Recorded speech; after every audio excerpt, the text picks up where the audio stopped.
we're still talking about extension, basically, is what you're saying. Yes. We're live? Yep. Okay.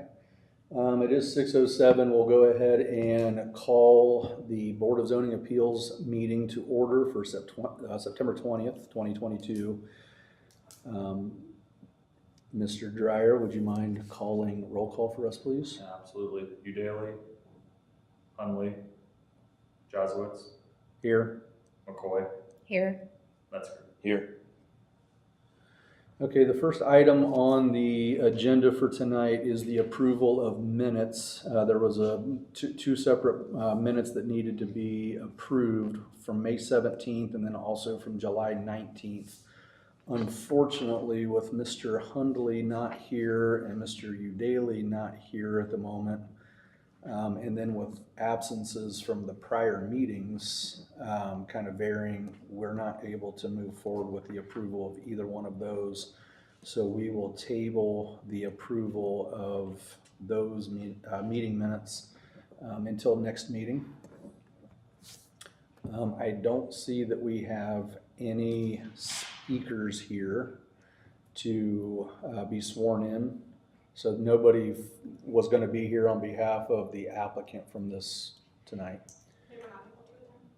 Okay, so then the next item on the agenda are communications from Planning and Zoning. Ms. Brill. Thank you everyone for joining us and coming a little early to this meeting. We had some meeting conflicts and I think this worked out. I did want to let everybody know that this will be my last meeting with you all. I have resigned from my position, but Mr. Dreyer will be here and take over from there. I don't have any updates for applications that may be coming your way. We are underway on the zoning code and that's on track to hopefully be in effect before the end of the year. So there might be some changes in procedural matters, come the first of the year for you guys, and we'll keep you updated. That's all I have. All right, thank you. There is nobody from the public here, so there won't be any public comment. There is no old business that is listed, which brings us to new business. New business is conditional use -21-3. This was a conditional use certificate or permit that was issued in 2021 after a meeting with this board. The certificate itself expires, I believe, is it in November of this year? So the currently approved certificate expires actually, it looks like November 23rd of this year. So what the applicant has requested is an extension of that certificate, and that's why we're here tonight. So has everybody had a chance to read over the staff report that was prepared for this? Mm-hmm. Okay. And did you guys have any questions for Ms. Brill or Mr. Dreyer in relation to the staff report? No. And Ms. Brill, just for the record, verbally, there aren't any. The applicant's not seeking any sort of changes to their original application. The original application is 100% intact from the previous. They're just asking for the last year's permit to be extended for another period of time. Have they specified a time that they are seeking? To answer your first question, yes, it's still for a conditional use for operation restoration and for that miscellaneous business service. So that is the use and that's not changed. They did not specify in their request for an extension how long they needed that for. So I believe that's within the board's purview tonight to designate that time frame. Okay. And again, just for the record, we did have a public hearing the last time in accordance with the BZA rules and the statutory rules that exist. So nothing has changed with the application. There is not a need for a secondary public hearing for this application, we're simply looking at an extension of the application. Given the fact that nothing has changed with the application itself, they're not seeking anything different, any modifications to the actual application. The staff report seems to be supportive that we grant the extension. If you looked at the applicant's statement on this, this really comes down to some supply chain issues for one, interest rates that are changing, and just the general kind of environment that that we're in right now. They've asked for an extension. They've not been able to engage design professionals for the actual construction of the building. So this is solely just an extension to give them some additional time to do that. Ms. Brill just indicated that there is not a specific timeline that they're asking for, but it does say at the end of their statement or their request to us, it says we are engaging with architects now to get design started, but it may be another year or more before we start the vertical process, so the actual site work and construction and whatnot. I don't know that there's any sort of a precedence that's ever been set with any of this. Do you know of any, Taylor, as far as extensions go? I don't know of another instance, at least in my time here, where this has been the case where they formally requested an extension. Okay. So no precedence has been set. I would certainly welcome your guys' thoughts and opinions. For me, the request seems reasonable, number one, to me. We don't have, other people that are looking to, to overtake the property or anything like that. People haven't come and, tried to, persuade or push anything that way. So to me, given their request, the staff report supporting it, and really there not being any prior precedents, it seems reasonable to me at least to consider possibly a year extension. I mean, they did say it may be another year or more. Me personally, I think I could be supportive of a year extension. If we get beyond a year, I start to question the commitment that the company has to the project. And, maybe, it should be, at least reviewed again. So I don't think I would be comfortable granting anything longer than a year at this time. If we do grant an extension now, and then they come back another year from now and ask for another extension, obviously that would, we would go through the same process. If we granted them a 6-month extension, we'd go through the same process. You guys might be supportive of 18 months or 24 months extension, so we don't have to have this hearing again. I think for me, a year seems reasonable. The original application and certificate was a 1-year certificate, a 1-year window for them. So granting an additional 1 year seems reasonable. They've engaged with architects, or they are currently. They've still got a couple more months before their 1 year expires. So, they're looking at maybe 14 months to maybe get something in place to actually start or begin a project. So I've said that, but I'm certainly interested to hear what your guys' thoughts are in terms of an extension, whether it should be granted, and if so, how you feel in terms of the duration. Is it a 6-month or a 12-month or 9-month, 18-month? What thoughts do you guys have? If we were to, so the board, since there's no precedent set, are we then opening up doors for other conditional uses too? I mean, is that something we need to think about, or? What I would say, and obviously Mr. Lafayette's not here, but what I would say is every other situation with BZA applications they are weighed on their own merits. And there's technically not a precedence that is set through BZA. We always assess the facts and the situations for that particular property, that particular application, whether it be a conditional use or a variance or whatever the case may be.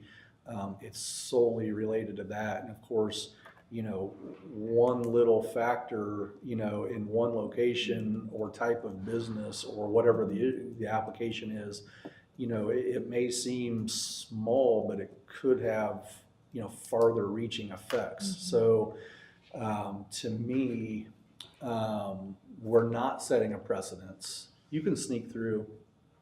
Yeah, you can sneak through. You're all right.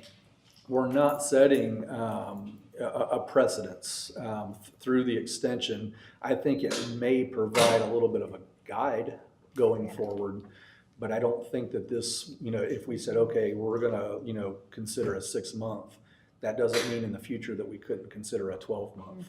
Or conversely, if we said, hey, we're, really interested in an 18-month extension for this, it doesn't mean we couldn't go to a 6-month the next time if, it seemed appropriate. So I think to answer your question is there is no precedence, and while we won't technically set a precedence because every BZA application is kind of handled on its own merits, I think we'll at least provide a little bit of a guide or some guidance, something to at least consider, a starting point, if you will, for something in the future.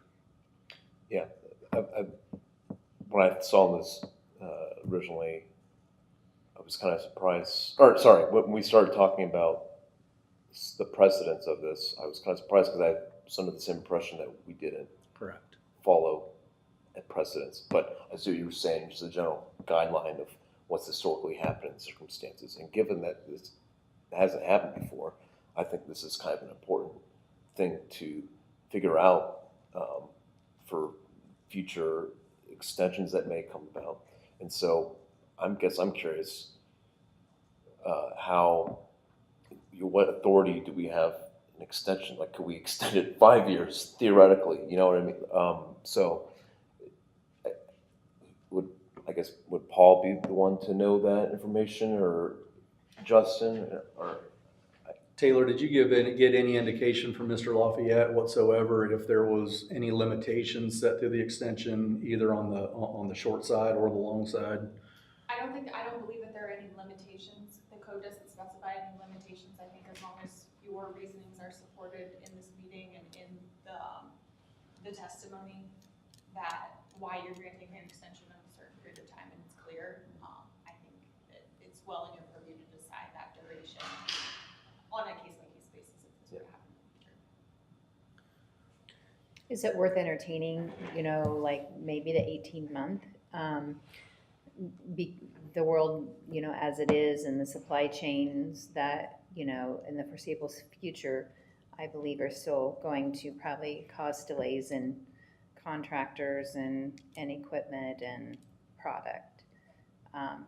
Does it make sense for us to look at that, or do we want to just adhere to a 12-month? Yeah, 12 months is just a number that I threw out. So yeah, here's the thing. Again, from me speaking on this personally, I remember when this application came through. I remember when a previous application for the same property came through, and I know what the permitted uses for that property are. In my personal opinion, this use is better than many of the permitted uses that are already in existence. Yes. So I mean that in terms of traffic flow, the noise, the hours of operation. There's a lot of things that make this a more favorable project than what a permitted use would be, which they wouldn't even have to come to this board for. So certainly I think that could be a factor. Hey, we really want, we're really interested in this business coming because we believe that the impact on that area will be minimal. And because of that, we maybe don't want to explore 12 months. Maybe it is 18, maybe it's 24. I personally, I've seen different projects around town, not necessarily that have come before this board, but just different projects that have been approved through like planning and zoning. And they seem to drudge on seemingly forever. And I don't want to get into that situation. It seems to me that, and I don't mean this to sound, negative or anything, but sometimes if there's a hard deadline, somebody's got to physically make a decision and say, hey, this just is not the right project at the right time for us, and we're gonna go ahead and let this extension expire in 18 months, and, you know, somebody else will have an opportunity to do I something. think longer than 18, I'm not quite sure if that would make sense for, you know, the village, but I think somewhere between 12 and 18 is definitely worth considering. I think we also need to consider what time of year a lot of these projects happen. Typically, they don't happen in the colder months. I could be wrong, but I think that could also be our guideline, whether it's 12 or 18. Yeah, what you're saying basically is if we set it at 12 months, they could essentially move into trying to start a project going into basically the dead of winter, you know, like Yes. November of next year, with holidays and all that other stuff, and kind of being pressured there, which would speak to Ms. McCoy's suggestion of 18 months, which would extend that out into, say, May of the following year, which would be a little bit more conducive possibly to beginning or breaking Yes. ground on a project.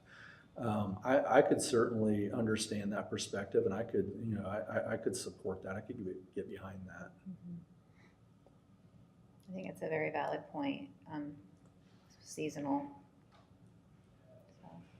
So, I guess the only other thing to consider is, and I know you can't truly evaluate this given it's not set in stone, but with the zoning code rewrite, there's been some progress that's happened on it since it was put in place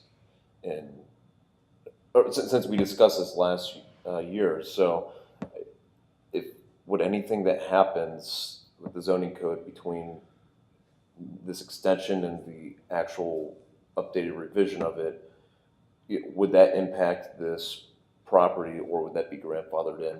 It would be grandfathered in, it wouldn't impact it, but having a conversation, and Ms. Brill, you know, certainly can weigh in if I say anything that's not accurate. But my understanding is that there would be a process in place to address some of these things administratively, rather than coming back before this board. I mean, we've already had the public hearing, we've already vetted the entire application, we've already gone through all of our paces that we had to go through. Now we're just looking at an extension. And is it really necessary for the five of us to be in, you know, in this position just to simply entertain an extension? And again, my opinion is probably that's something that can be handled administratively with whatever criteria is set administratively, whether that be a 12-month, an 18-month, or, you know, hey, we'll grant one 18-month extension, and you have the opportunity for an additional 6 months, you know, with good cause shown. I mean, I don't know what criteria that they would come up with, but I'm saying, I think administratively, they could probably handle those things, and I think that that's at least been discussed. Ms. Brill, do you have anything different to add? That's correct. The zoning code, we would kind of change up some of these procedures, make things a little more clear that maybe we're kind of left open-ended in the new code, as well as give some more administrative powers for things like these. Yeah, and I think that, you know, while it can be a little bit scary granting administrative power in too many situations, because, you know, you don't have enough perspectives on it. As good as Ms. Brill is at her job and Mr. Dreyer is at his job, having different sets of eyes and having different perspectives are good things. So, you know, too much administrative control or power can be a little bit scary. But I think in this case, and I've preached this even on the planning and zoning side, is the ability to streamline processes is a very a hugely important thing, especially when you're talking for developers and developments. You know, the longer they have to wait, the more money that it costs them. Whereas, you know, if they can just focus on not making this application through the board and having to wait for us to meet again, we only meet once a month, and then waiting for a decision, and then I don't know whether does this have to go back through council, Ms. Brill? If we make a recommendation to extend, is there anything else that has to go through council, or is that it? So, you know, it just seems to delay that process, and it's like they can be focusing their efforts on the building, finding the architect and starting those plans, as opposed to coming here or going through this process. It seems administratively for something like that makes way more sense than this, in my opinion. What else do you guys have? Theoretically, we were to reject this extension, they would just have to come back and basically, So yeah, you would start the entire process over. They would have to have a brand new application. I would assume there would probably be a fee that would be associated with the application again. They would have to do the public hearing again, and it would obviously have to come through us. So, obviously there would be a time issue with that. Now, it could be that, that they just sit and wait for 2 years until they're ready and then come back before the board and hope for the same result, right? There would be, so that time issue, there would be an expense, obviously to them, there would be an expense, on our end, really, from public notices and, that type of thing. Not that we focus at all on that. I mean, we just have to follow what the law and the zoning codes require, and that's fine. I mean, it's kind of incorporated into the fee structure anyway. So when they pay their application fee, there's the assumption of the public hearing notices and all that stuff. So I mean, that's not a factor. I'm just saying that there are things that have to happen, Sure. right? But yes, they would just start the process completely over like they've never been here before. but So if we rejected it now, it would expire November 23rd of 2022. Then they would have to start completely over, whether that's on November 24th, they put the application in, or they wait until July of next year to put the application in. I mean, I don't know what they would do. to clarify though, so let's say November 2022 rolls around and we reject, and then they were not to submit another application. It would just sit vacant, right? Brian Moore owns the property and is the only one that is able to propose what can go on. That's, Yeah. Just wanna make sure I essentially, mean, yeah, that they've closed on the property and they, yes. yeah, so going back to your point earlier, I mean, I don't know what other businesses he would be able to potentially propose, but out of the different lists of possibilities for conditional use, I think, They through communications committee, Yeah, you can come through this Through this door door? right here. all kinds of meetings tonight here. Right. There's Shane. Looks like we're back here, Shane.